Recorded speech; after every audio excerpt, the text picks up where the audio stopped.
morning to Peter, who's online, but welcome to another Wise Leaders Conversation. I'm thrilled that today our special guest is Erica Bagshaw. Erica is the co-founder and managing director of the Colin James Method.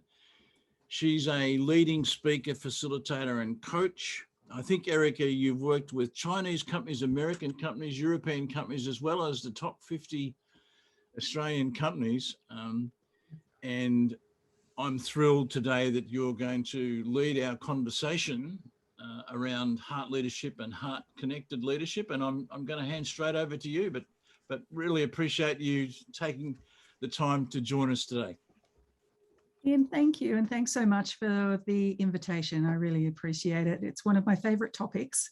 And I don't necessarily get to have conversations with other people who are really interested in it as often as I'd like. So this is a wonderful opportunity to do that. And so just so that we set the scene well, I'm not here as an expert on this topic.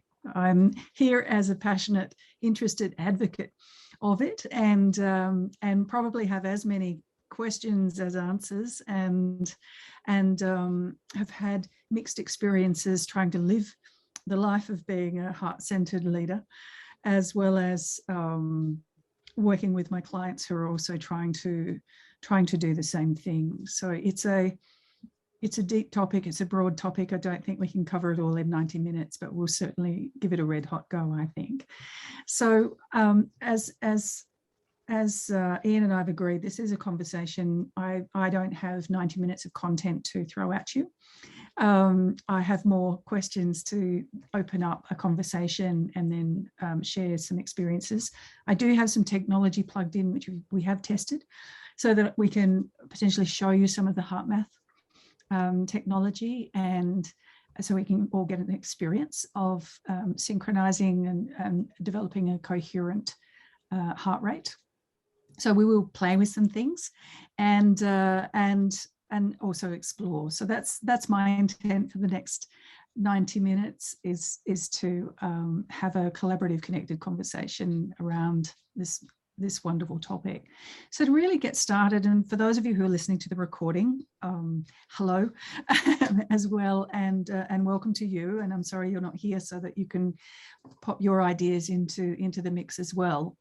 But I think the first question that I have for you, Peter, David, Simone, and Jeff and Ian, is when we say heart-centered leadership, what actually crops up in your mind? What words would describe that from your perspective? Just maybe type something in the chat so that we don't sort of talk all over the top of each other. But what does heart-centered leadership mean for you? And I'll read things out as it goes into chat, because sometimes the chat doesn't go into the recording. So I'll read it out as things go on. So Simone's mentioned the word authenticity. And yeah, so that is consistently described alongside heart-centered leadership. Ian's written the place I'm endeavoring to come from. Jeff's putting caring and compassionate. Peter, you've put in empathy.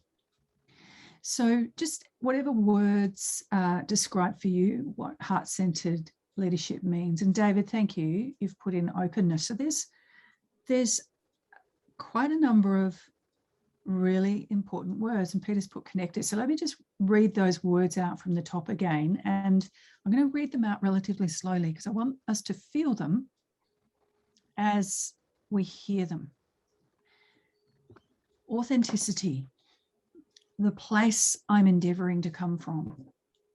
Caring, compassionate, empathy, openness, and connected.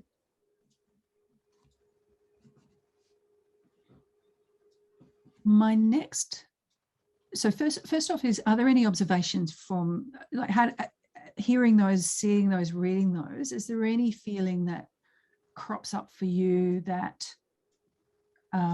you'd like to share?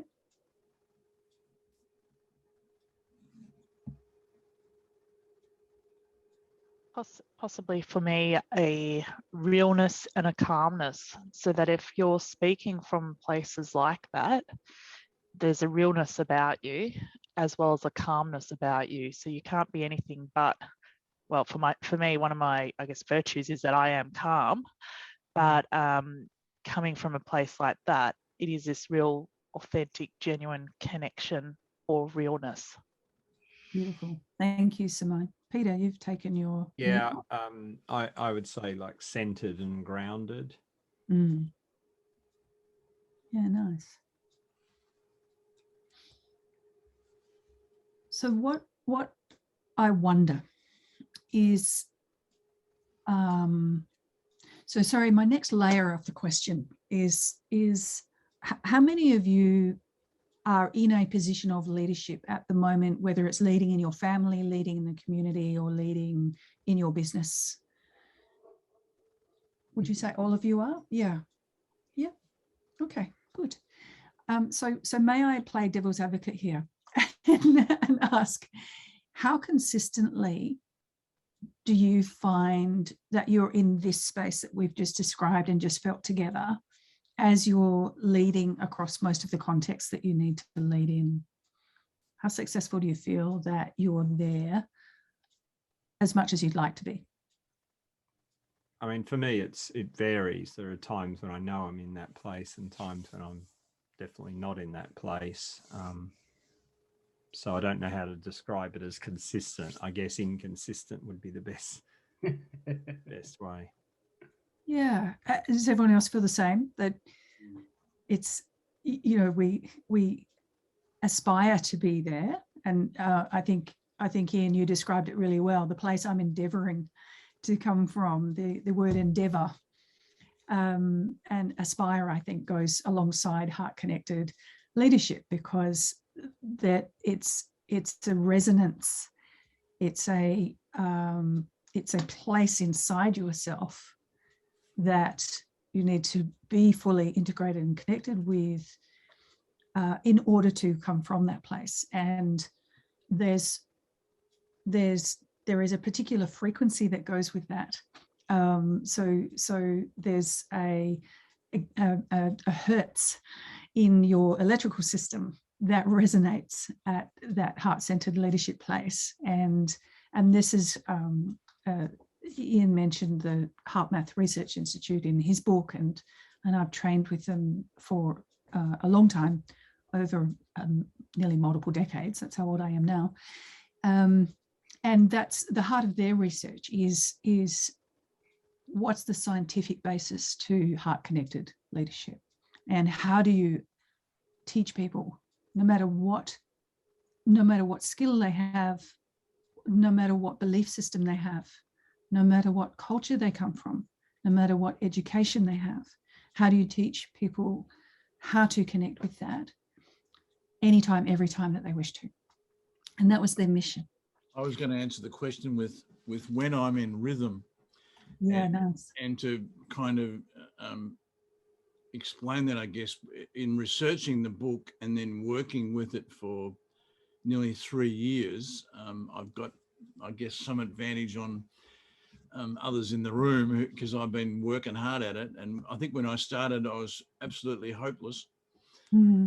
But now I think I learned something very interesting. For example, that I was living a fast and furious life, and I discovered that my natural rhythm was slow and considered. Yes.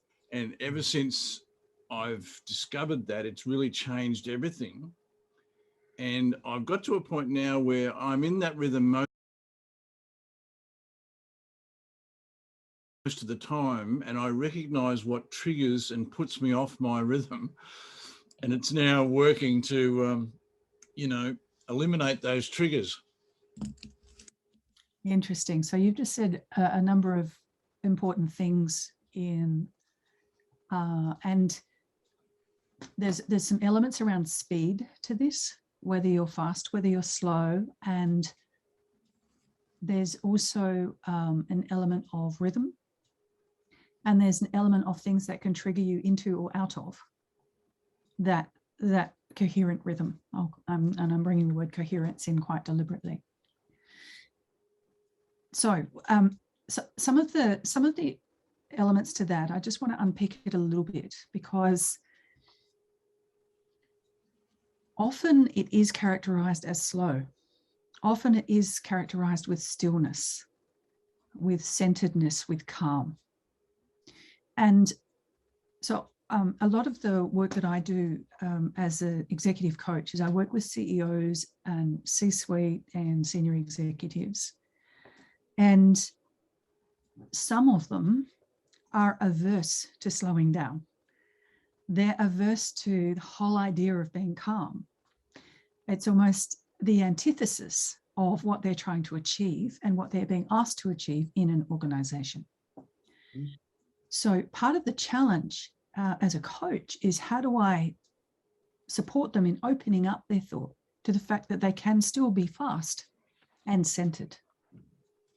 They can still be driven and coming from the heart. If we think about what the mechanisms are that are being triggered inside, and Peter, you'll probably know way more about all of the scientific side of this than me. So please jump in if I get any of those elements incorrectly articulated. But if we think about the different states that we are typically in on any given day, and that speed that most people feel is interfering with their ability to be heart-centered, that speed is typically driven by adrenaline, whether it's fear, anxiety, overexcitement, busyness, anything that's sort of throwing the nervous system into a state of agitation. And that then triggers the adrenals and all sorts of different hormonal responses and biochemical responses through your body, and your heart rate starts pumping a little harder, and the biochemistry doesn't necessarily support good brain function. And that's a speediness we can temper and stabilize in, and it will interfere with your ability to be fully heart-centered. But you can also have an adrenaline spurt that doesn't necessarily cause a knock-on effect of all of that chemical wash through your body. So if you think about, if any of you have been in sport, I mean, if we take football, we were talking about Aussie rules football before everybody else came on. And for those listeners who aren't aware of Aussie rules, think of your favorite sport.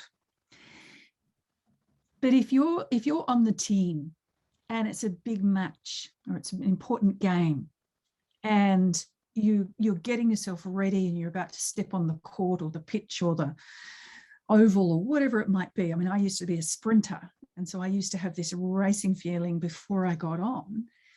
So that's a different kind of high performance. It's called a high performance state, but it's a racy one. And you need it to lift.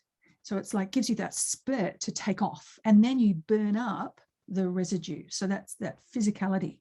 If you're about to go on stage, typically you'll have that burst. And Ian, I'm not sure if you remember, before you went on to do keynotes and things like that. And the first time I ever saw Ian was in Adelaide. He was a keynoter, and I was at the event. I saw him on stage the first time. But there's that lift you get, that lift. So that's a positive speediness that we do want to have. And it doesn't preclude you to still be centered and very focused and very on track. So I want to just make sure that we're not saying speed is bad, slow is good, because it's too oversimplified. What we want to do is to say, what is a high performance state? What is a heart-centered high performance state? And if that means I'm moving quickly, but I'm still in a coherent, high performance, heart-centered state, then that's okay. But it's understanding what that is like for you. And this is the beauty of the heart math work, is that they designed very simple measuring devices so that you could actually do things and get a sense of, where am I at? Am I coherent in that heart-centered state, or am I not? And and part of the mechanism can also show you what's happening in your nervous system. So there are methods, and HeartMath isn't, I'm not here to promote HeartMath by any means. There's lots and lots of different things, tools that you can use to start measuring and tracking how effective your internal system is responding to your thoughts and your activities, and whether you can stay centered in it.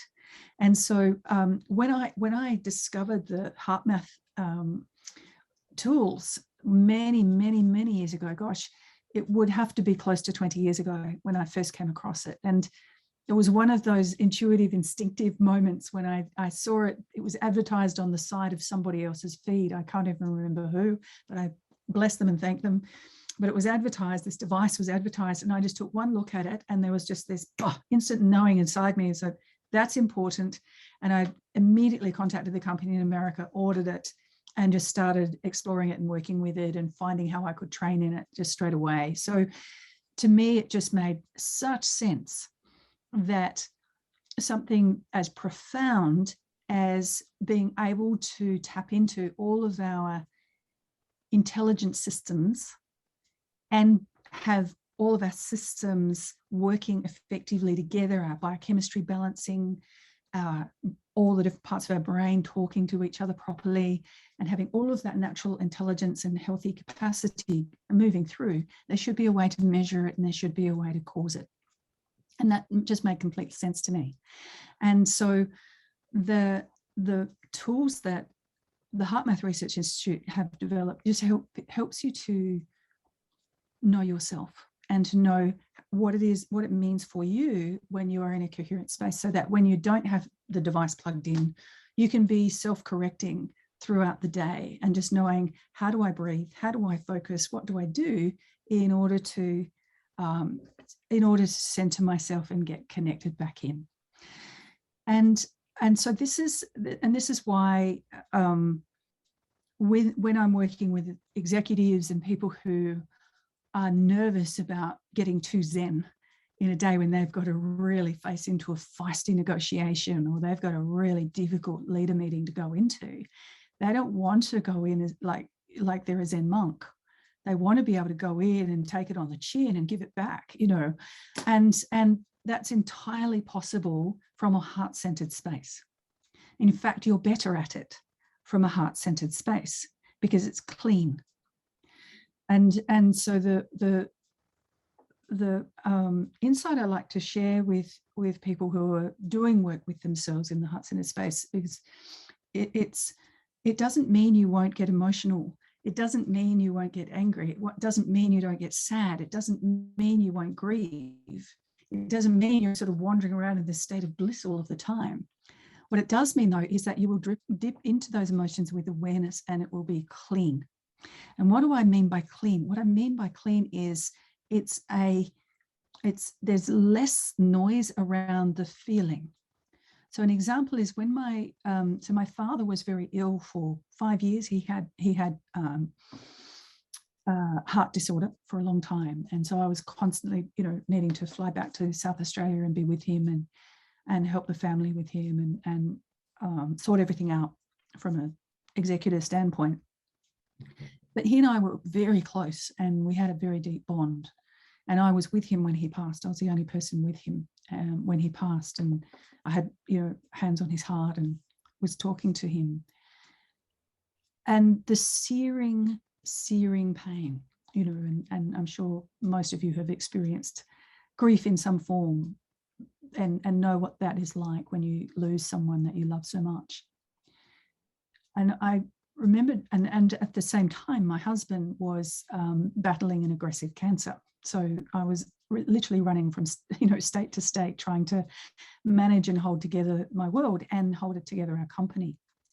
And so I had to stay very centered and very focused, because I had to keep our employees employed, go through grief, support my husband going through aggressive surgery and everything, and trying to recover from cancer, and somehow manage to hold it together. And it was only this training that truly helped me to hold it through and be able to stay sane and be able to function.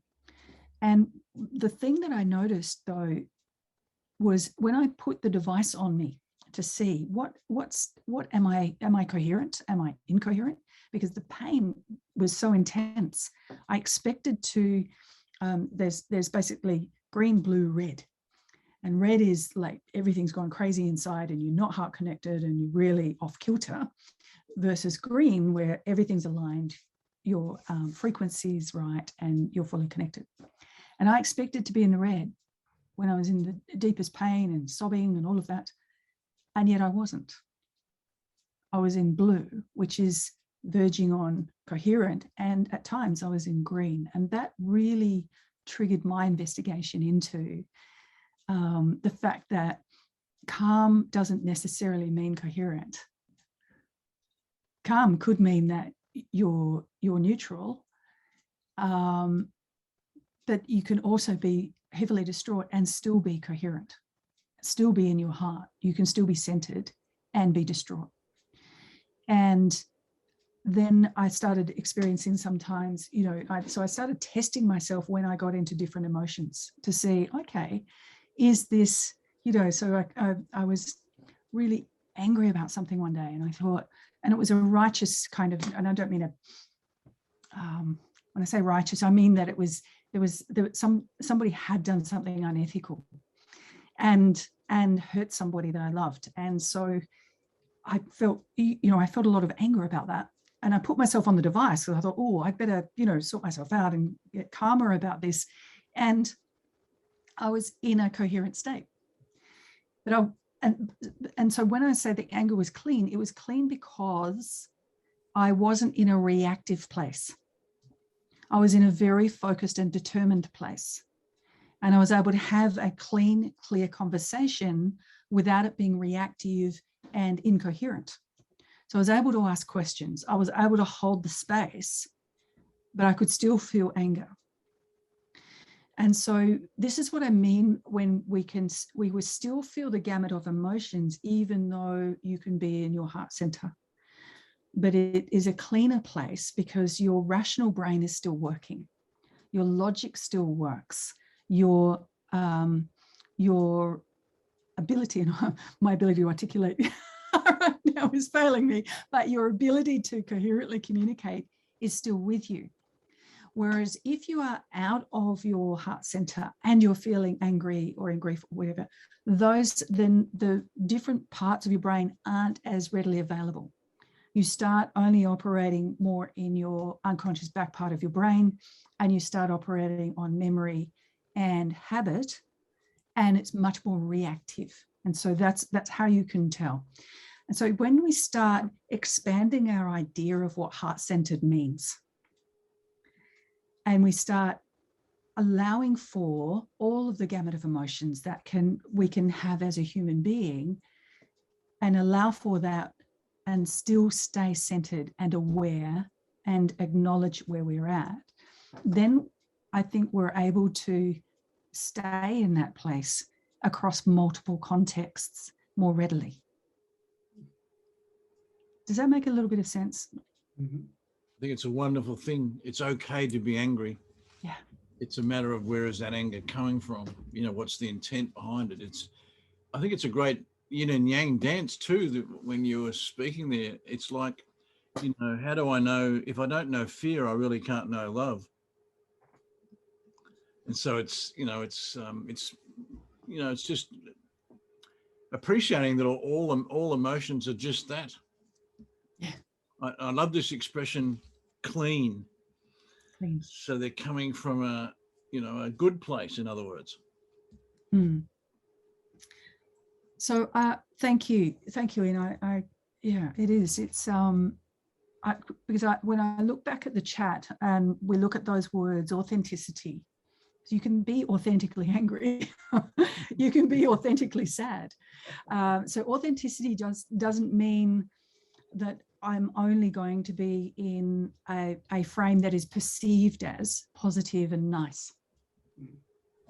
Because that's the trap we can sometimes get into when we talk about being heart-centered, is we feel like we have to be nice all the time.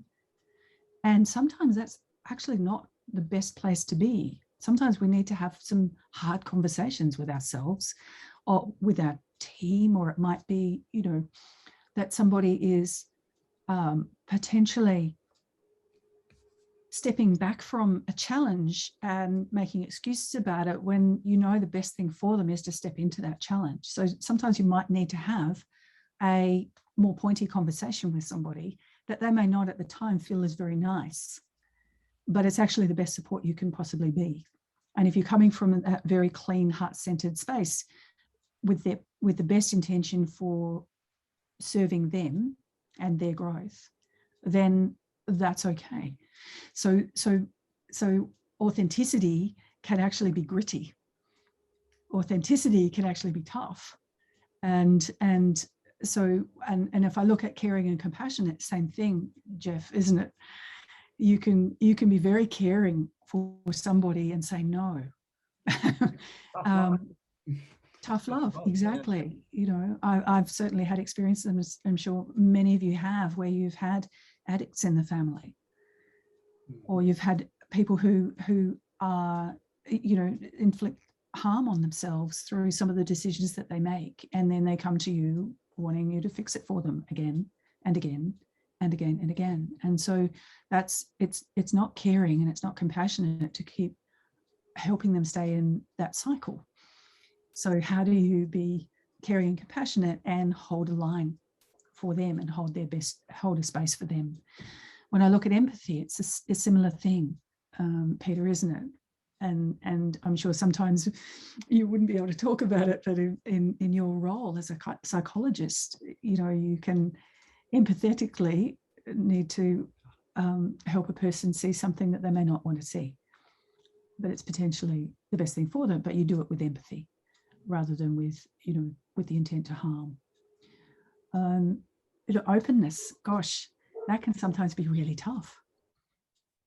If we're starting to have some very open family conversations or conversations at work. We ran our team session the other day, and you know, we held up our values, and we asked the team to rate us as an organisation on our values, and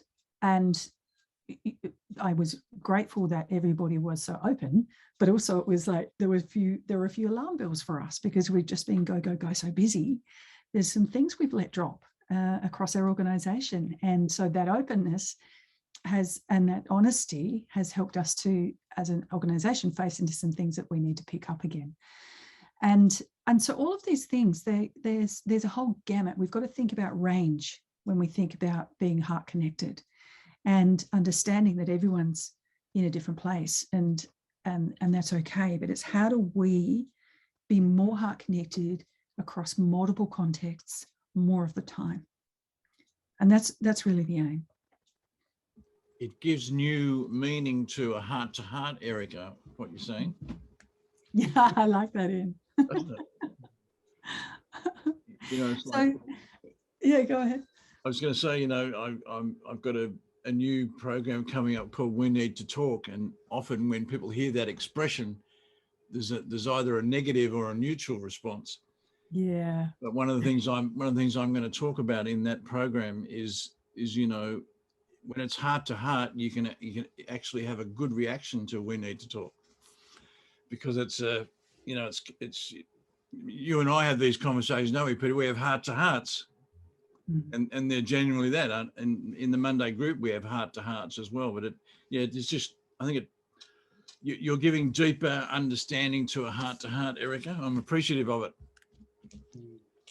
Thanks, Ian. I relate to it very strongly from the creativity side of things, and what you described was kind of, have you been watching me, kind of in an experience of, you know, when most of the time I can be creative at any time, but if I really want to be creative, all I need is a cup of coffee just to kick me up a little bit higher, and then I can't stop myself. So if I actually want to plan anything, go and have a cup of coffee, and it's just like explode. But it's kind of also, I can relate to that as that adrenaline push sometimes, that it's kind of needing the high energy to be creative. But if you actually think about the whole spectrum of creativity, you've got all these reflection things of being quiet and calm is a beautiful way to become creative, or to go for a walk and let the ideas come from a different place is another way to do it. So what I'm hearing is very much that it's not this there is a black and whiteness, but the richness of the spectrum and the full rainbow and the colors in between is where all the exciting thing. And I thought you beautifully said it then. How can we be this more often across more situations rather than having this black and whiteness? And for me, it was also around my productivity, that I needed to get certain energy up to be able to stick at a task for long enough. Whereas if I got too low in my energy, I'd kind of either half fall asleep or whatever. When if I got too high, I'd get distracted by something else and want to go and chase that. So finding it in different places is really such an interesting challenge. And it is all about all of people, all of the life, not just the one-dimensionalness of it. So I really appreciate the fullness of the conversation. Thanks, Jeff. And you've just said something interesting as well, where you've talked about too much or too little. And that varies from context to context, and it varies from person to person as to what will stimulate some people and what won't, and what is too much and what is too little. And there's theories and some experimentation around people's individual thresholds as well. You know, that you have a set point. There's a conversation around having a set point of what level of excitement, or what level of happiness, or what level of sadness, or what level of uncertainty a person can tolerate in any given context. And once again, it varies from context to context. And once you trip that, then your internal state can change.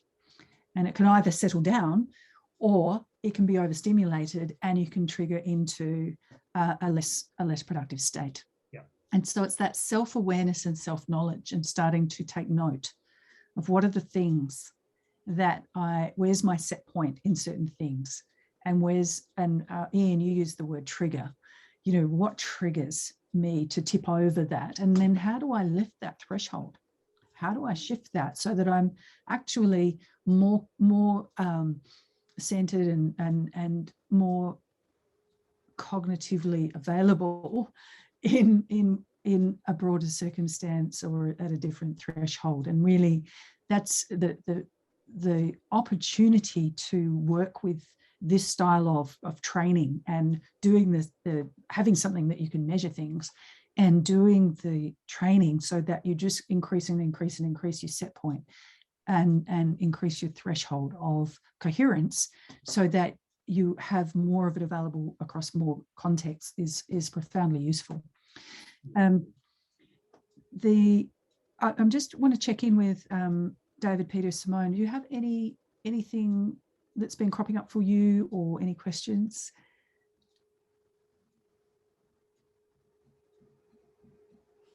No, you're good.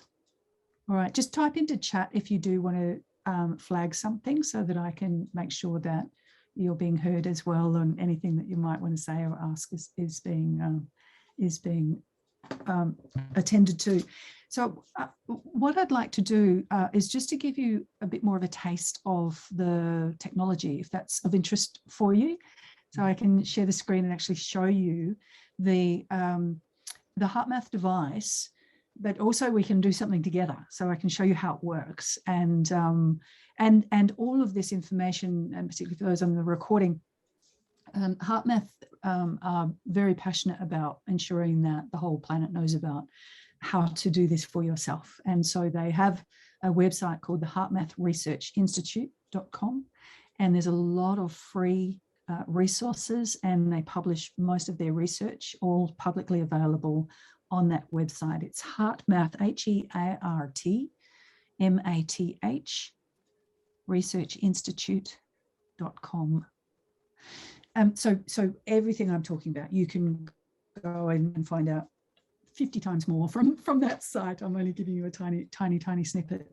But their mission is to help the planet to know exactly how to help themselves, everybody to raise their coherence for themselves, for their families, for their communities, and for the planet. Because essentially, when we're all operating at a much more consciously cognitive, coherent place, then much more is possible. And by golly, we need that. So let me share my screen, and I shall show you a few things.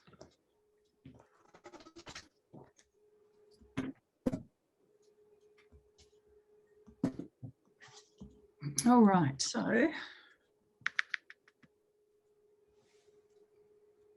well, that was interesting. I won't use that right now. What I will do, sorry, you're just seeing my screen changes. There we go. So let Erica, me yes. Did Peter. you say heartmathresearchinstitute.com, because it didn't work when I just Doesn't tried. work. All right. I will look it up in a moment That's and fine. find out what it is. I'll I'm going off send it memory. to I you later, Peter. apologize. No worries. Oh, No worries. Can you type it into chat, Ian, if you've got it, Yeah. so that everyone can have it on the screen? But yes, so Ian will do that. Thank you, Ian. I was going off memory, which you should never ask me to do. All right. So what you're seeing on the screen is a mandala. And the mandala itself is just pretty. Essentially it's a breath pacer. But I'm going to change screens to this one. Okay. Now I'm going to attempt to talk and be plugged into this. So you're going to be seeing my heart rate doing things. No, silly me. I'm trying to click on the computer and and not my iPad. All right. So what you're seeing is a little, can you see this little bouncing ball going from side to side? Yeah. It's going right to left on my screen. That's it. Yep. So everyone work with me here. As you watch that going from side to side, just start breathing with it.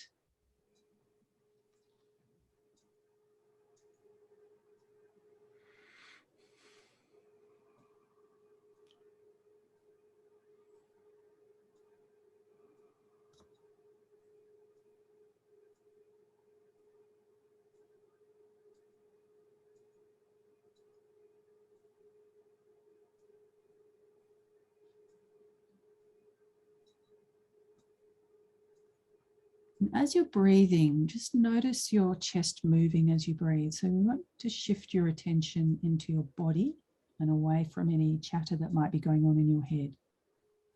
Really noticing your chest moving as you breathe in and out.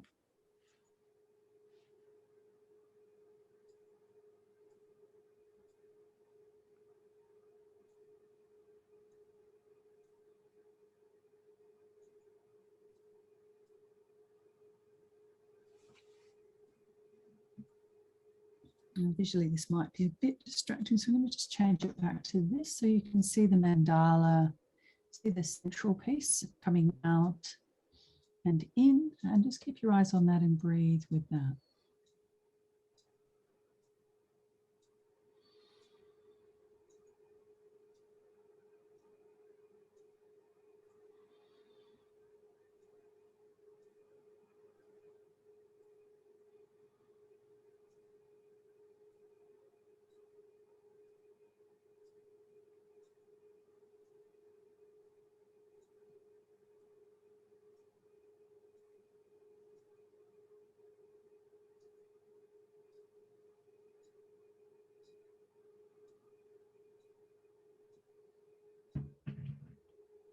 As you're breathing in and out through your chest area, just start becoming aware of your heart in the center of your chest, and just imagine that your heart can breathe with you.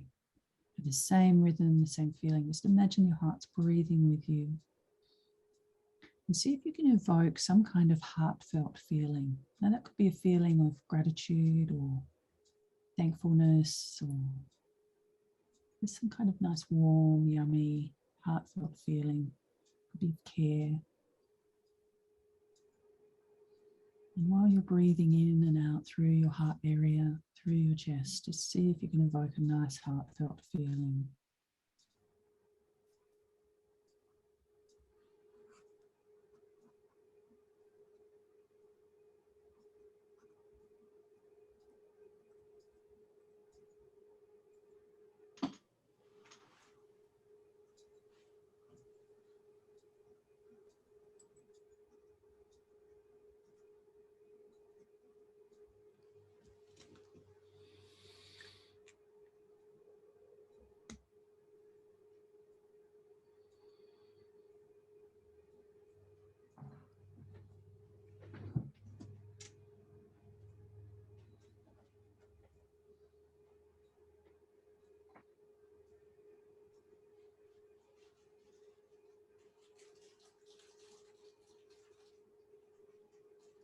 Very good.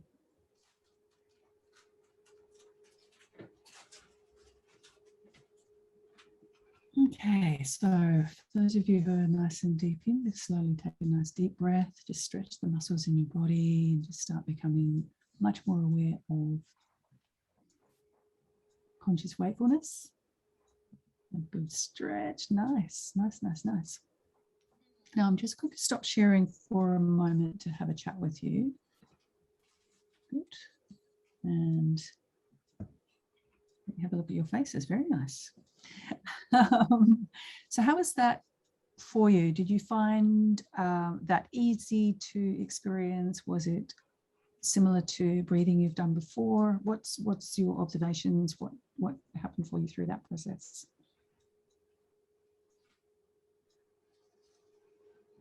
For me, what happens for me is there's a lot of unsettled stuff bubbling beneath the surface. So what I'm finding is that I'm connecting with that more. And do you find it gets more intense? Does it start dropping away? What happens for you as you continue? I don't think I was there long enough for that to drop away. I was just connecting with it, and it's really the journey for me. I think has got to be to connect with it and integrate it into myself, rather than it's like the 2-year-old that wants attention. The more you try and bat it away, the more it wants attention, and it's giving that part of you the attention that it wants, so that it can be integrated. Yeah, 100%. And was it a feeling in your body, or was it in your mind, bubbling in your mind? I was in the body. It was all around the heart area. Yeah. Okay. Good. Good. And so it's indeed, as you're describing it, it is welcoming it.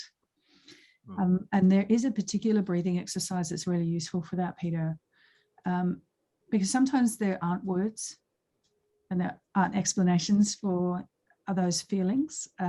Sometimes we try and hunt for them, and it can be a bit tricky because our brain can also make things up really quickly and create an explanation for something. So the invitation at first is not to try and explain it.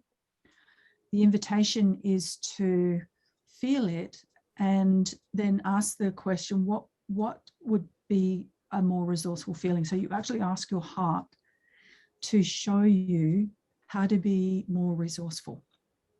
And you allow that breathing and that heartfelt feeling to continue to just process it, rather than asking your conscious mind to step in and try and logic a way through it. So it's just welcoming and inviting your system to self-correct or self-heal or integrate is essentially the piece. And sometimes you can connect with something that's a little bit frightening at times. Sometimes there's an anxiety there. That's an old history that, it's a real thing and you can't change it. But what you can do in those sorts of situations, I'm not suggesting that's what's happening for you, Peter, but for those listening, it may be, and particularly with people who have anxiety and things like that. There's something I call it, HeartMath have a different name for it, and I never remember it. The only way I remember it is I call it replacement breathing. And so it's doing that breath. And let me be more specific with the 3 steps with this breathing pattern. It's where you place your attention, it's the rhythm of your breath, and it's heartfelt feeling. So they're the 3 keys to this breathing. So the rhythm, most of the research, and aside from HeartMath, but most of the stress research that's around has identified that 5 seconds in, 5 seconds out, that rhythm of breath is the optimal way of soothing your nervous system. So if you count to 5 in, then you count to 5 as you're breathing out, and try and retrain your system to do that rhythm as much as you can automatically. Then you can consistently be stabilizing your nervous system. So that's the first thing to do. The second thing to do is to observe where your attention is. And often our attention is being drawn up. Peter, you mentioned the 2-year-old. I liken our conscious mind sometimes to having 5 2-year-olds, racing about, and you've kind of got to harness them a little bit and go, well, that's all very well. We can have all of that conversation going on in our head. We don't have to quieten it down. That's the good news. You don't have to stop your mind, still your mind, do any of those things. That's the good news.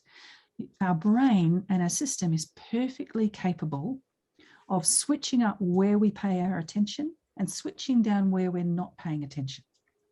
So it's about shifting our attention from all the stuff we're trying to figure out in our heads, shifting our attention into our body, which is why I suggested you feel your chest moving, pay attention to your rhythm, feel your chest moving, put all of your attention into your heart area. And by doing that, it helps your system to shift the attention into your physical body rather than focusing on the multi-movie scenarios you've got and the voices you've got going on in your head. And a lot of the time people struggle with this. And so I think a useful analogy is if you're at a party.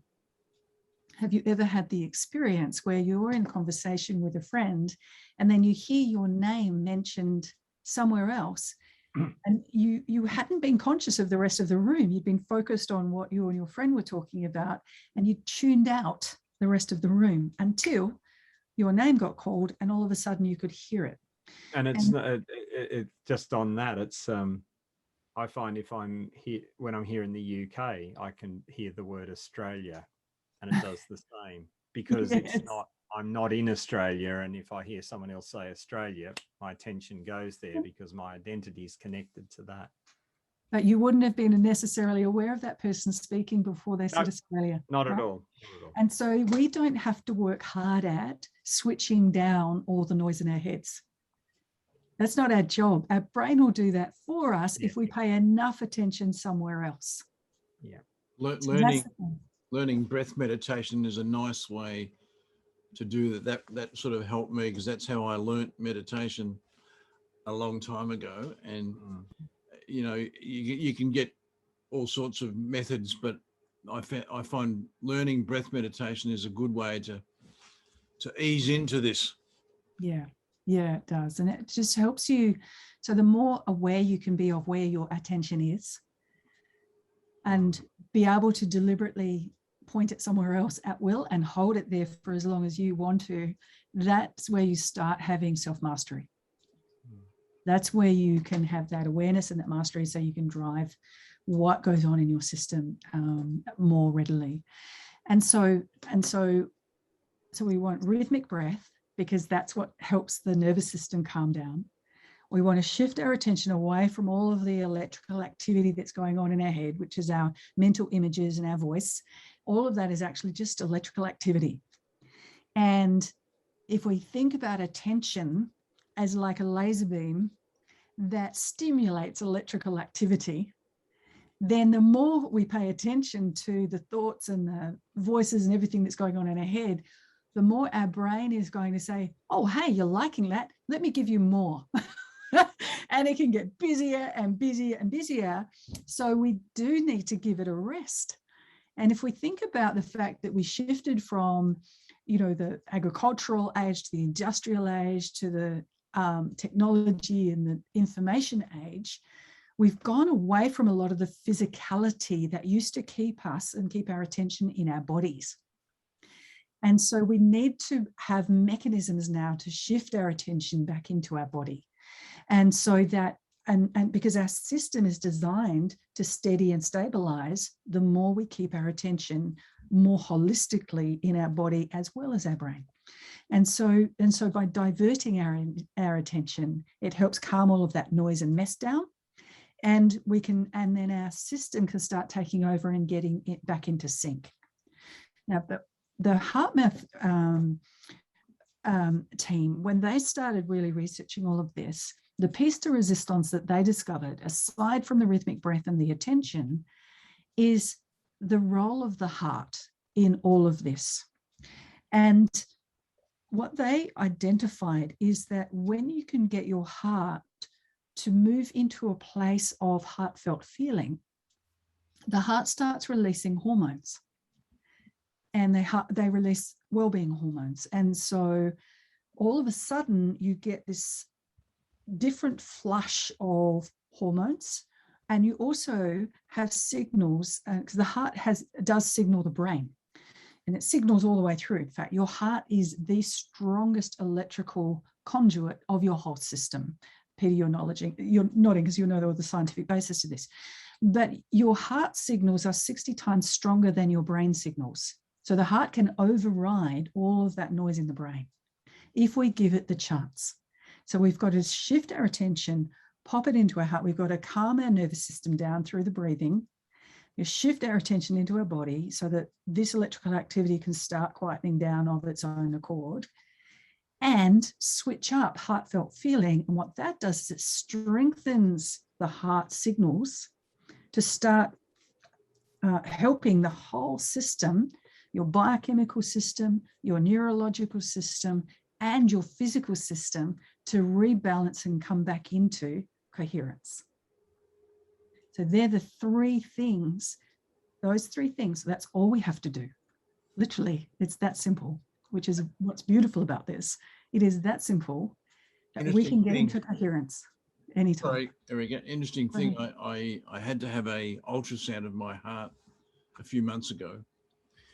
And although I was in a difficult position to see the TV, I could actually see my own heart beating. And there were two things that, apart from the fact that it's amazing, but there are two things that surprised me. One is that the heart is a little more left of center in our bodies than we perhaps think. And so I found it useful to, when you're trying to focus on something, to not think of the heart as in the middle of your chest, but a little bit left. And that's a useful, I didn't really know that before. And the other thing is that when you really pay attention, like the doctor said to me that day, she said, if you really listen, you can actually hear your heartbeat.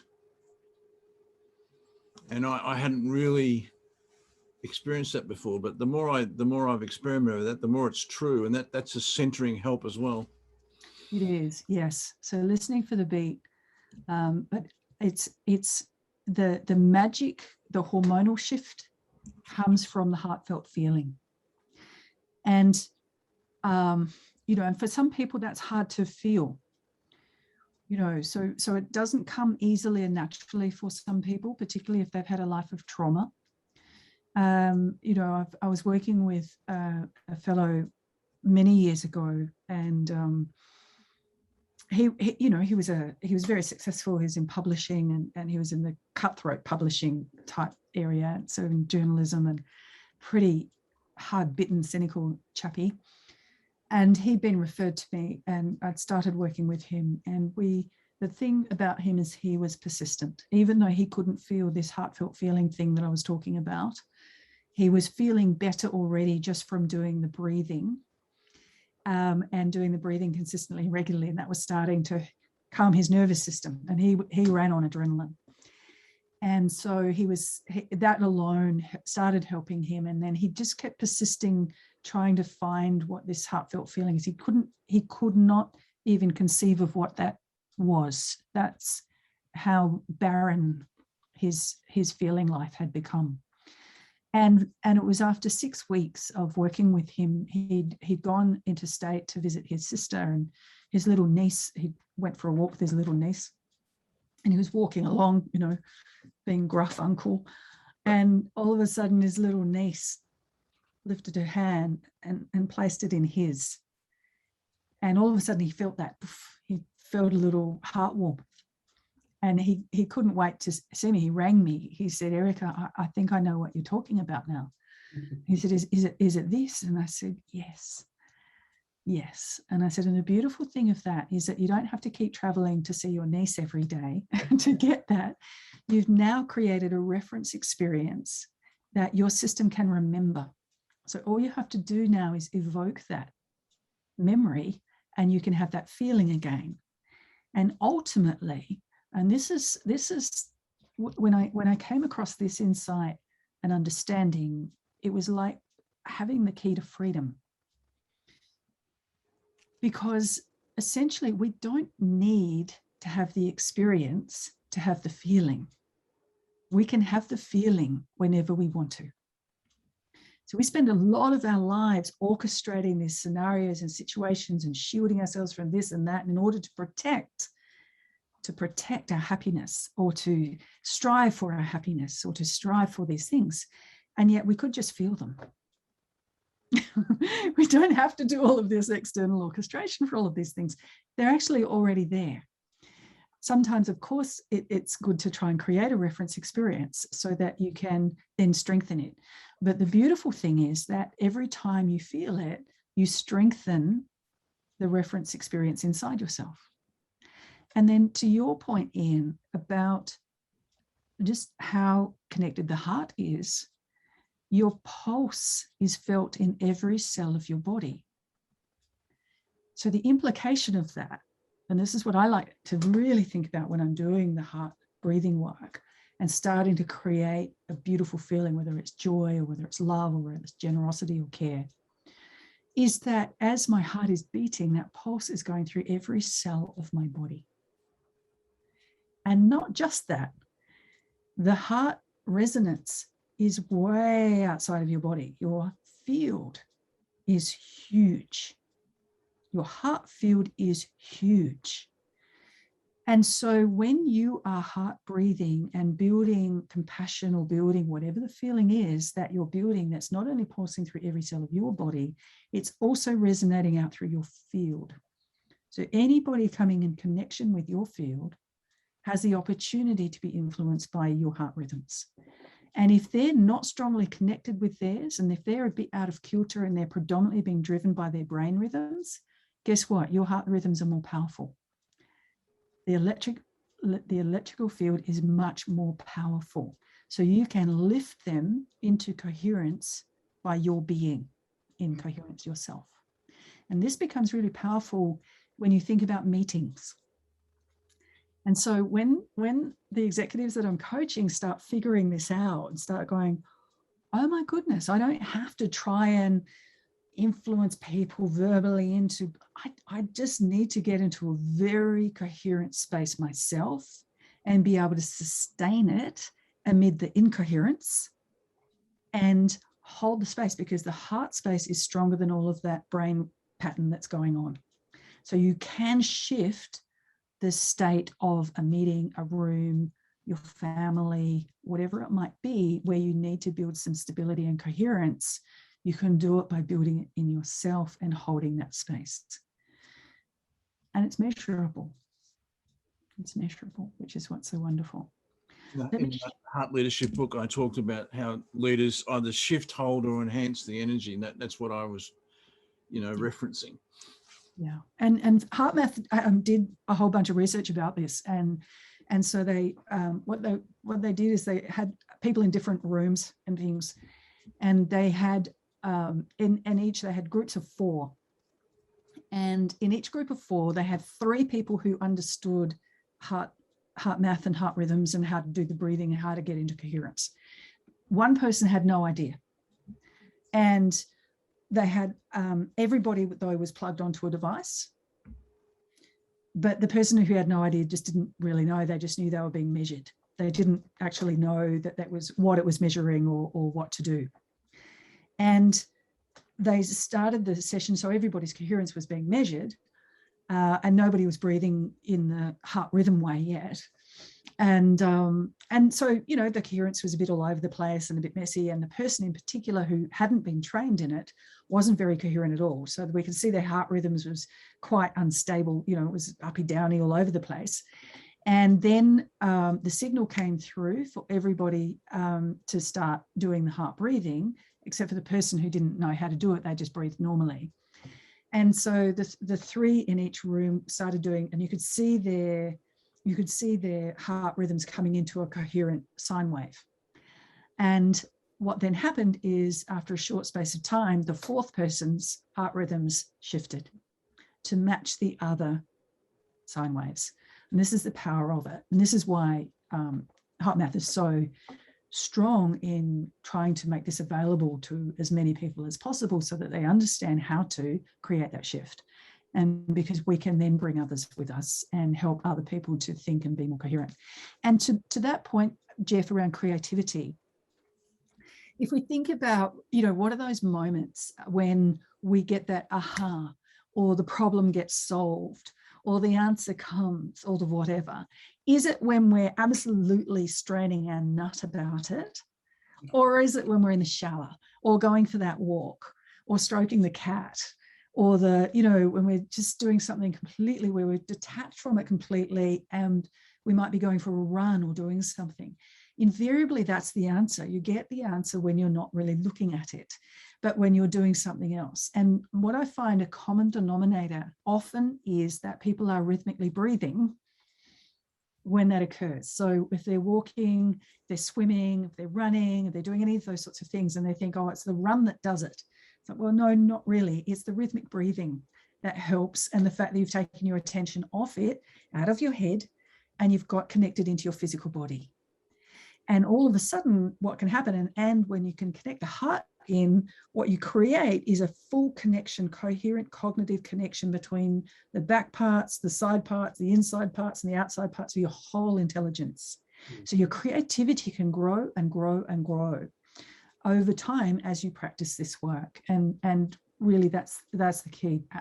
For us as a planet, we need to get very creative and very curious. And so the more connected we can be to that, the better. Let me share my screen and just talk through some of the things that we've been talking about. Oh, hang on. I'll get the link later, David. For some reason it's not working, but I'll work that out later. Okay, now, so remember I was talking about the heart rhythm. Let me just share what this screen is telling us. So this is the HeartMath device called Inner Balance, and you can buy it from their site and you get it for yourself. They have books, they have all sorts of things, and so it's useful to get if you haven't got something similar, where you can start doing some measurement. So it's so we did a session. This is showing the results. So I was practicing at something called level 2. So there's different levels. And this is what I mean about resetting your threshold, resetting your set points. Is when I first started this, 17 or so years ago, I used to be a breath holder. I used to run on pure adrenaline. And I hated doing any kind of breathing exercise because I'd start hyperventilating. So I had to fully retrain my breathing so that I could get a coherent breath. What you see here is, so I started challenge level 1 and I was redlining most of the time. And then I finally got to level 2, and then challenge level 3 I normally train at, but when I'm just working with others and having to speak through it and things like that, I drop back to challenge level 2 because that's more accessible in that. So you'll see that during that session that we did it for 3.56 minutes. And for me, for my measure, even though I was dropping in and out and trying to explain things, I didn't drop into low coherence at any point. So my nervous system didn't trigger at all. Even though all eyes are on me, it's a pretty, it's a high performance, pressure tight thing to do, to be this open and visible to people. My nervous system didn't kick in. 40% of the time I was in the blue zone, which is just out of coherence. I was just under that. And 60% of the time I was in what's considered high coherence, which means that my head, heart, gut, everything was connected and working really well. My nervous system was quite stable.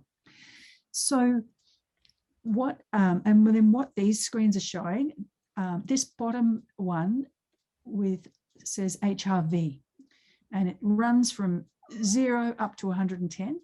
So my little kittens decided to come and say hello. Hello, mate. And so that showed where my heart rate variability went through the session. So you can see at certain points, I can show on here actually, sorry. So at certain points through the session, I was really, this is when I was sort of breathing and doing the breath. And then this is when I was talking. So it's sort of flattened out a little bit here because I was doing some talking. So my breath wasn't as deep. So you can see, and then what happens is that drives my heart rate. So as you breathe, your heart rate matches your breathing rate. And so the more I was doing the breath pacer, the more I was getting a really good range of heart rate. And we actually want a lovely big sine wave is what we're really after with our heart rate. And because what that does is it creates that lovely elasticity in our heart, but it also creates elasticity in our coherence as well, that ability to cope with more and more contexts and circumstances without triggering into an anxious state or a angry state or anything like that. And then what it was showing was because I was talking a bit, then I'd go into the breathing, then I was talking a bit, I was sort of dropping in and out of blue up to green, down to blue, up to green. But essentially, if I was doing a solo practice where I wasn't trying to also talk to you at the same time, typically what I'm aiming for is a really nice, so these lines here, that's what I'm really aiming for, is something that looks much more consistent like this all the way along, so that we're really training the system to be very very aligned, if you like, and coherent. And so Erica, this tool gives that feedback. Yes. That graph we're looking at there, HRV is heart rate variability. Yes. Is that correct? Yes, So that's right. What are the numbers down the left side represent then?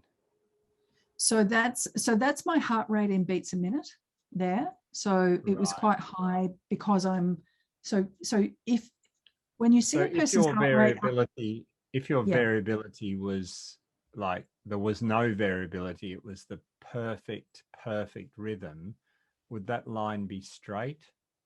No, no, I'd be dead. But so well, no, that's your heart. No, sorry, I'm sorry. Well. This is my brain kicking in, and I'm trying to understand. It's just the way I am. I'm sorry. So there's because please don't apologize. It's me not explaining it very well, Peter. I'm going to start. I'll start. There's two separate things we want to see. One is this on the side is telling you what my heart rate in beats a minute was through that time. Now, heart rate in beats a minute will vary. And particularly if we move, it varies quite a bit. So that's the first thing. The second thing we want to do, and so we want to see a variable heart rate. We actually want to see that, and we want to actually, but then what we do want to see is a nice consistent sine wave. So I'm going to, I'll demonstrate it again in a moment where I'm not trying to also instruct. I'll show you a piece of what that looks like. But what we do see, what the research shows, is the less variation we have, the bigger predictor it is to mortality. And what we also see is as people age, if they're not doing some kind of training like this, their heart rate variability does start becoming very shallow, Peter. It's very consistent, but it's very shallow. And and it gave me that clue, when you've got aging parents and aging aunts and uncles, and they used to be extraordinarily resourceful, really great, through when they were your parents or when they were your teachers or whatever. And then the older they got, the more anxious they get, the less resourceful, things became more complex and difficult. And have you ever noticed that where your parents start becoming your children? Mm-hmm. And it's because of this. So this piece is, if you look at this section here, I don't know if can you see my cursor? Yeah.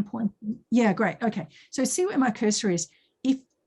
If that was what it was all the way along, that would be the type of behavior. I would be quite a nervous, anxious person, wanting to narrow down my life to feel safer, things like that. That's a low heart rate variability, and also indicates that there's very low tolerance for any kind of change, stress, challenge, etc. And so people tend to hold in on themselves. Let me demonstrate just quickly what it looks like without me trying to teach you at the same time, and you'll start seeing what I mean when we're looking for a really nice big range, but a consistency across, and what that then translates to up here in the red, blue, green. Would you like to see that? Mhm. Are you comfortable with that? Okay, good. I'll just restart this. They're now using heart rate variability as a key measure for elite sports people to measure their level of fitness. Yep, 100%. Oh, and the other thing on this screen is this spectrum. This is also the nervous system. It's showing what activity happens in the nervous system at any point in time. So when I'm working with my clients and I have them on this, I can see what's going on for them. And we do all sorts of, you know, problem solving and creativity things while they're plugged in, and I can see how they're performing and whether they're in a coherent enough place then to ask the next question. And so I've used this as a feedback mechanism for me to see what state the client's in as we move through some quite complex planning exercises and things like that. So, so it's an enormously useful tool. This is just reconnecting with my little Bluetooth. So this is a Bluetooth. So this is plugged onto my earlobe. So it's picking up my heartbeat there. And this is the measuring device, and it's Bluetooth connected with my iPad, just to explain how that's working. Okay, I'm going to be quiet now and just focus on this.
Okay.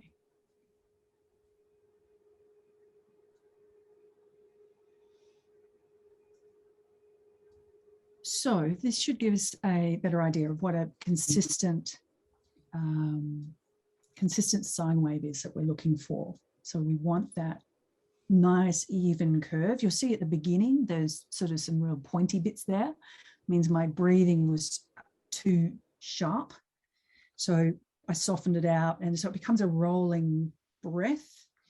And I've just focused more and more deeply in my heart. So you can see we move from being blue. So my base threshold from a coherence perspective is that I'm pretty much in high coherence all of the time at challenge level 2. Not much rocks me out of this, but at the next challenge level, which is kind of the next set of weights, if you like, of becoming coherent in more contexts, more often, more readily, etc., then I could be knocked out of that a bit more readily. It's harder to sustain that in every context. But so I come in at blue typically on level 2, and then as I'm just focusing and into the heart area, measuring my breath better, then it starts turning into this lovely sine wave, and it just keeps climbing up in the coherence levels over time. So you would have also seen, Erica, from what I understand, is it's where you place your attention, the rhythm of your breath, and the heartfelt feeling. If you get those three happening, you will have this. Yeah, exactly. And you'll start recognizing it. Yes. you know, it's even, I play with this because I have ECGs regularly as a, you know, to make sure that things are happening the way they're supposed to. And this is what doctors like when they see this kind of thing happening on an ECG. They don't want it going like this. No, exactly. So that really healthy, big rounded wave is what you're after. Yeah. And then the other thing, if you have a look down at the spectrum, you'll see that most of the bars are dropped right down, and we've got 2 bars up at 0.1 hertz. Now, I don't know if any of you remember The Hitchhiker's Guide to the Galaxy. Do you remember what the answer to the life, universe, and everything was? 42, wasn't it? 42. Yeah. Well, it's not true. It's 0.1 hertz. So this is the measure. So you're coherent when your spectrum for your nervous system is sitting around the 0.1 hertz mark, and everything else is quietened down. So we've got one side of this is the sympathetic, and then one side is the parasympathetic nervous system being demonstrated. And then when they're both quiet, we've got, boom, we've got a really nice coherent place.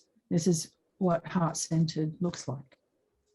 So this is the beauty of this. So I'd really recommend, if you haven't got some kind of device to give you feedback and help you to get a sense of, that's how it feels inside when I'm coherent. Now I can remember that, and I can more consciously, deliberately activate that as I'm going through my day, so that when I do notice I'm getting a bit tired, you know, Jeff, sometimes you don't get to pick and choose when you have to be creative. You've got to be on, and yet it's not necessarily the natural rhythm for you. So how do you create that? This is how. So you just take 5 minutes before you step into that conversation with your client, get yourself coherent, then you're more readily available. And the nice thing of this is, you know, and I say this to my clients as well, is, you know, you can be doing, you don't have to have your eyes closed and sitting in a Zen position on a cushion in a corner. You can be doing this while you're on the call. You can be doing this while you're sitting in the meeting. You can be rhythmically breathing and holding part of your attention in your body while you're listening and taking everything in. And nobody knows you're doing it. They don't need to know, because you don't have to get into weird postures and or do anything. You can just teach yourself how to rhythmically breathe and hold part of your attention in. And really, if we think about what enlightenment is, and I don't mean in a spiritual sense, but it's about how do you become more of who you are? How do you shift and open up your consciousness to more of your capacity and levels? It's by staying centered and aware, and being able to keep all of the levels of your consciousness open and available while you're operating in your day-to-day normal life.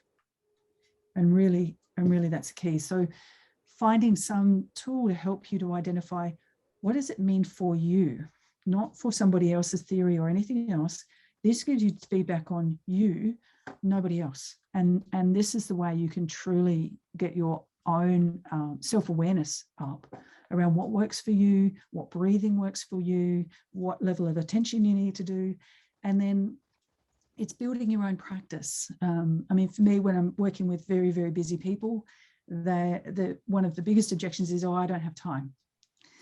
And it's like, well, actually, you can be doing this while you're doing something else, you know. And I find that in the morning, particularly when we wake up, often what we're doing, what our survival brain does is it downloads the day and goes, you've got all this on, you've got that, and you've got this problem to sort out, and da da da da.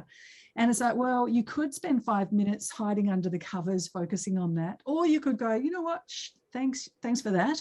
I'm just going to do some heart breathing for 5 minutes under the covers, and then I might focus on all of that. And because you'll be in a way better space. So it's like, use the moments that you already do. Don't try and find yet another 5 minutes or 10 minutes somewhere. Just use the time that you already do use for this processing, but process it better using this technique rather than the jumbled ramble sometimes we are guilty of. And then last thing, at night, do the same thing. It gives you a beautiful sleep. If you're a waker-upper through the night with, you know, I forgot this, you know, it's like if you had children or nieces or nephews, you don't entertain the nightmare. You just go, shh, settle it down, get yourself back into your heart breathing and put yourself back to sleep. So there's all sorts of opportunities. The best motivation I found when I was a bit younger, going into my 40s, I'm now in my 50s, heading to my 60s, but when I was in my 40s, I was worried about wrinkles and grey hair. And the nice thing is when you get this lovely coherence, it actually starts helping you regenerate and keeping the greys at bay. So even for that, you might as well do some nice breathing to keep the wrinkles away. Well, you So look very well, Erica. So thank you. Of course, athletes, of course, call all this, in the zone. In the zone, yeah. And I think, Jeff, you mentioned earlier, but I mean, the AFL has become quite big on this, but I think most elite sports are doing this kind of heart measurement in some way. They are, yeah. Olympians are. There's a lot of Olympians who are using this. The U.S. Navy SEALs. This is at the heart of their training and has been for decades. A lot of first responders in the US and Europe. 30,000 of the French police force were trained in this last year. So it's really used through emergency services, medical, nursing, teaching. Anybody who needs to give out a lot and recover quickly, it's exceptional for. So can you suggest a device to get? I recommend the Inner Balance. So yeah, I definitely recommend that. So because it does all the things that you've seen. So, but there's lots of devices out there, and certainly test them. But I've used the HeartMath tools for a long time now, 17 years, and watched them evolve, and they're specific to this purpose. So you'll see that on the HeartMath today's exercise on HeartMath View. You'll see this. I get there. I think it's every few days. There's something. But the one this morning was about love, and it was just an exercise that you did exactly what you took us through, Area, to pay attention to a particular part, to feel the rhythm, and then to get the heartfelt feeling. Today was about love, and it took all of 3 minutes, the little video they use, but there's lots of them on their site. There's lots of stuff for those readers. I recommend the book immensely. I think it's a great, insightful book as well. They have a fantastic book called Transforming Stress, which is excellent, but they also have a lot more. You look in the back of the Heart Leadership book, Peter, you'll see I recommended the HeartMath book. Yeah. Okay. So we're at the top of our time. I wonder if Simone's had to go, but anything before we go? Any questions? Anything? I'd like to know more about the training that you did and that's available, and because I understand they have different types of training. And are they all driven out of the US, or do you have them in various countries? They definitely have some training centres in the UK. So I just reach out to HeartMath and say, look, I'm really interested, particularly with you as a psychologist, Peter. It would be really useful in your practice and help people with self-sufficiency and tools to practice with. And so you could become a HeartMath coach. So that's the first thing I did, was I wanted it to help my coaching practice. But then, because I do a lot of training, I wanted to also then be certified as a group trainer, so I did the HeartMath coaching in Australia through a company that did it here. And then I flew to America to learn how to do the training. So I went to the HeartMath Center in California to do that. But I know they do have a company. I'm pretty sure they do training for trainers in the UK, but they definitely train coaches in the UK from what I know. Yeah. No, it sounds really good. All right. So I've known about them for years. I mean, probably since their early days. And I know Ian's talked about them, but I've never taken a very close look, really. Yeah. No, I think what we'll do is we'll bring our session to a close, and then we'll I'm sure Erica can hang around for a couple of minutes. Yes, I can. Those sort of things. So let's anything else just before I've really valued your time and energy and expertise, Erica. It's been a wonderful reminder of some things, but also a couple of ahas and a few new things as well. So really appreciate you spending time with us today. Absolute pleasure. Thank you, Ian. It's been fun. I had no idea where it was going to go. So it was all an experiment. So I really loved all of your insightful questions and your contribution as well. It's fantastic. Thank you. Thanks, Jeff.